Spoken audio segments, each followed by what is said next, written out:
తమిళనాడులోని సినీ నటుడు విజయ్ పార్టీ స్థాపించిన రెండేళ్లలోనే సంచలన విజయాన్ని నమోదు చేయడం దేశవ్యాప్తంగా చర్చాంశనీయమైంది. ఆయన స్థాపించిన టీవీకే ప్రపంచంలో పలువురు సీనియర్ నేతలు, మంత్రులు కూడా ఓటమి పాలవడం అంటే ఇప్పుడు అదే తరహాలో తెలుగు రాష్ట్రాల్లో కూడా ఒక కొత్త రాజకీయ ప్రయోగం సాధ్యమా అన్న చర్చ మొదలైంది. ఇక ఈ నేపథ్యంలో Tollywood star hero junior NTR రాజకీయ ప్రవేశంపై సోషల్ మీడియాలో మళ్ళీ జోరుగా చర్చ సాగుతోంది.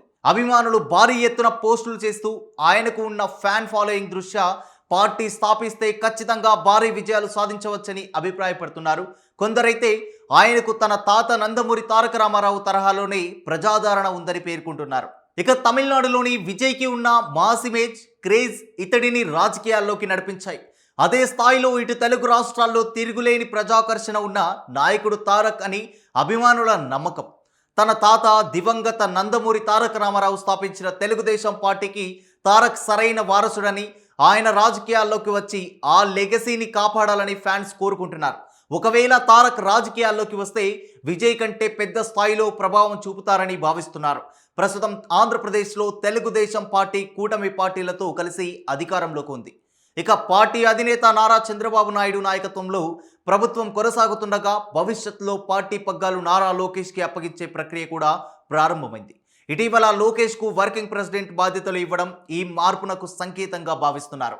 ఈ పరిస్థితుల్లో జూనియర్ ఎన్టీఆర్ రాజకీయాల్లోకి రావాలని కొందరు అభిమానులు సోషల్ మీడియాలో కోరుతున్నారు. ఇక ప్రస్తుత టీడీపీ పూర్తిగా నారా కుటుంబానికి పరిమితమైందని, నందమూరి వారసత్వాన్ని కొనసాగించే వ్యక్తిగా జూనియర్ ఎన్టీఆర్ పార్టీ స్థాపించాలంటూ అభ్యర్థిస్తున్నారు. అంతేకాదు రాజకీయ అనుభవం లేకుండా 2 సంవత్సరాల్లోనే విజయ్ భారీ విజయాన్ని సాధించినప్పుడు మాస్ ఫాలోయింగ్తో పాటు రాజకీయ నేపథ్యం కూడా ఉన్న ఎన్టీఆర్ పార్టీ పెడితే మరింత ప్రభావం చూపగలడని అభిమానులు అభిప్రాయపడుతున్నారు. అయితే వాస్తవ పరిస్థితులు చూస్తే జూనియర్ ఎన్టీఆర్ రాజకీయాలపై ఇప్పటి వరకు స్పష్టమైన సంకేతాలు ఇవ్వలేదు. 2009 ఎన్నికల సమయంలో మహాకూటమికి మద్దతుగా విస్తృతంగా ప్రచారం చేసిన ఆయన ఆ తర్వాత పూర్తిగా రాజకీయాలకు దూరంగా ఉన్నారు. ఆ ప్రచార సమయంలో జరిగిన రోడ్డు ప్రమాదంలో గాయపడిన సంఘటన కూడా గుర్తుండే విషయం. ఆ ఎన్నికల్లో మహాకూటమి ఓటమి తర్వాత ఆయన రాజకీయాలపై మరింత మౌనం పాటించారు. ఇక టీడీపీ అధికారంలో ఉన్నప్పుడు కానీ, క్లిష్ట పరిస్థితుల్లో ఉన్నప్పుడు కానీ ఆయన ఎలాంటి వ్యాఖ్యలు చేయలేదు. కాగా రాజకీయాలపై ఇన్ని చర్చలు జరుగుతున్నా తారక్ తన వైఖరిని ఎప్పుడు చాలా స్పష్టంగా చెబుతూ వస్తున్నారు. అయితే ప్రస్తుతం ఆయన తన పూర్తి సమయాన్ని, శక్తిని సినిమాలకే కేటాయించారు. అంతర్జాతీయ స్థాయిలో గుర్తింపు తెచ్చుకున్న తారక్ పాన్ ఇండియా సినిమాలతో బిజీగా ఉన్నారు. గతంలో ఒక సందర్భంలో ఆయన మాట్లాడుతూ, నాకు ఓట్లు అవసరం లేదు, అభిమానులు నా సినిమా టికెట్లు కొంటే చాలు అని కుండ బద్దలు కొట్టినట్లు చెప్పారు. రాజకీయాలపై చర్చించే సమయం లేదని కూడా పేర్కొన్నారు.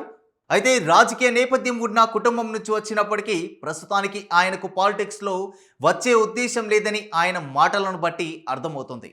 తారక్ ప్రస్తుతం దేవర, వార్ 2, ప్రశాంత్ నీల్ ప్రాజెక్టులతో పాన్ ఇండియా రేంజ్లో బిజీగా ఉన్నారు.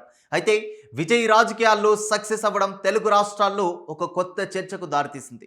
ఎన్టీఆర్ ఇప్పుడు రాజకీయాల్లోకి వచ్చినా ప్రపంచం ఖాయమని పొలిటికల్ అనలిస్టులు భావిస్తున్నారు. మరి భవిష్యత్తులో తారక్ తన నిర్ణయాన్ని మార్చుకుంటారా, లేక నటనకే పరిమితం అవుతారా అన్నది వేచి చూడాలి. కాలమే దీనికి సమాధానం చెప్పాలి. ఇక మీరేమనుకుంటున్నారో కామెంట్ రూపంలో తెలియజేయండి.